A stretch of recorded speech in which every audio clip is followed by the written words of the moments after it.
This is video 66 of 101. This video is about mental health. All of our organs are extremely vital to our overall well-being.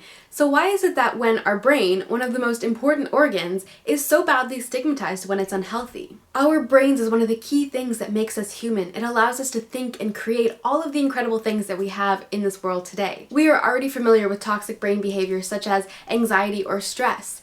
These are things that make us feel like we literally can't move forward in our lives. Literally the thing that's stopping us is our brains. If our brains are unhealthy, sometimes our thoughts escape us and we're not able to control them, and that leads to a lot of stress, but stress is not us.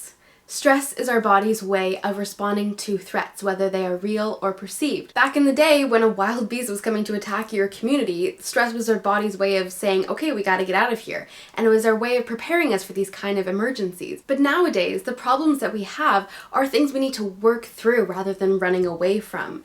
Stress just makes these problems seem gigantic and absolutely impossible. So that is why it is so critical to make sure that stress is under control.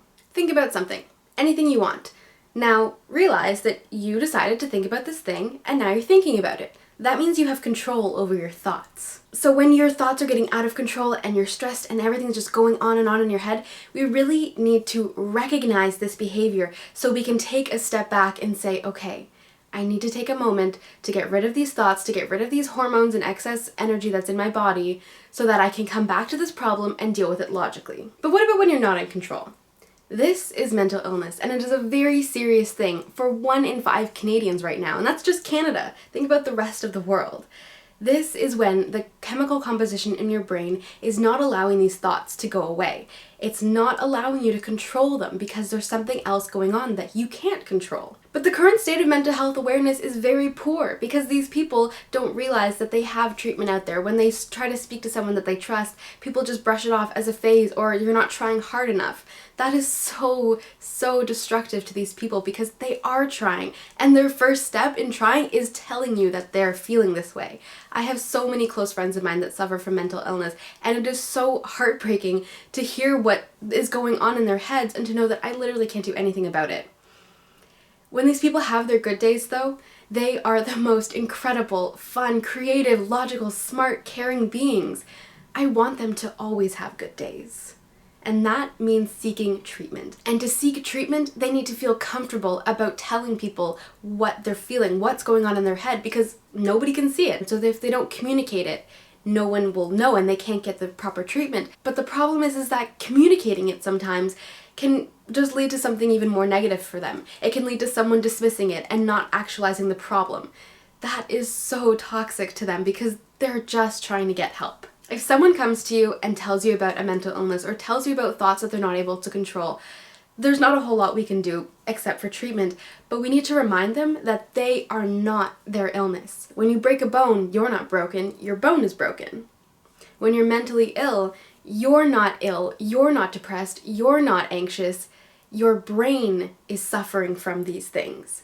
And that distinction is very key because a lot of people, mental illness is all that they know. It is something that they've lived with their whole lives because they didn't even know anything different. And so now that they say, oh, I'm depressed. No, you're not. You're suffering from depression. We need to really make that distinction, especially when people come to us, so they know that their selves is not an illness. They can get better. There is no try harder, there is no this is a phase. They are not their illness, and their illness can get better, and they will get better, and they will get to a place in life where they are thriving. We need to focus on better treatments, not just pills and cognitive therapy.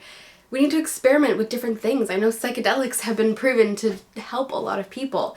We need to dive into these things. Let's figure out a better solution so that we can have these incredible people be these incredible people that they're meant to be and get rid of this suffering.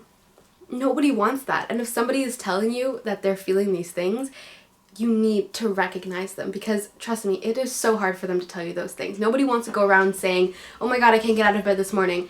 Nobody wants to say that because the stigma around there is making people feel like it's their fault. It's not their fault.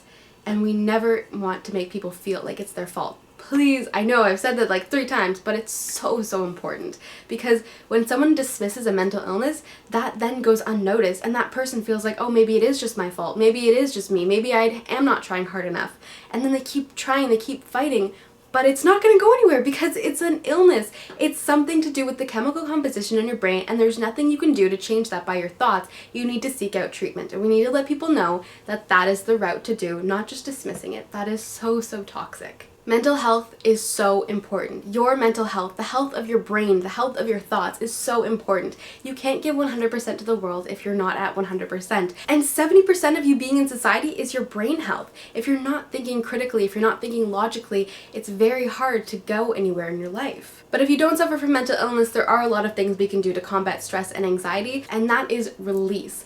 When your body's put under stress, it needs to release those hormones and that stress in some way. Whether that's relaxation, communication, meditation, or conversation, there are ways to get rid of these hormones so that we can go back to the problem and think about it logically and work through it. There are lots of different tips on how to deal with mental health, and I'm going to link all of them down below. And so please just be aware that when someone comes to you and they're telling you about a mental illness because they're trying to get better, know that that is them trying harder. That is them trying to get better. We need to recognize that. We need to help these people. We need to get the proper treatment for them. We need to be there for them in whatever way we possibly can. These people are incredible. They are not their illness. Once that illness is taken away, they are going to thrive and contribute so much to society. So please be aware, and then take care.